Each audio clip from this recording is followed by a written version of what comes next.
লাগছে তো খেতে, আজকে খেতে যা লাগবে না নিরামিষ।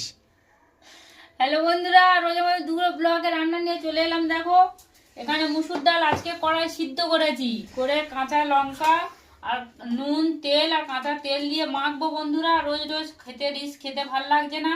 এখানে আলু সেদ্ধ করেছি, এটা আলু সেদ্ধ বলতে ভাতে দিয়েছিলাম।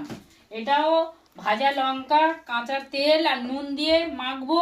এখানে নিরামিষ বাঁধাকপি চচ্চড়ি আছে, দেখো মটরশুঁটি আর মটরশুঁটি না, কালো ছোলা আলু বাঁধাকপি দিয়ে নিরামিষ চচ্চড়ি করেছি।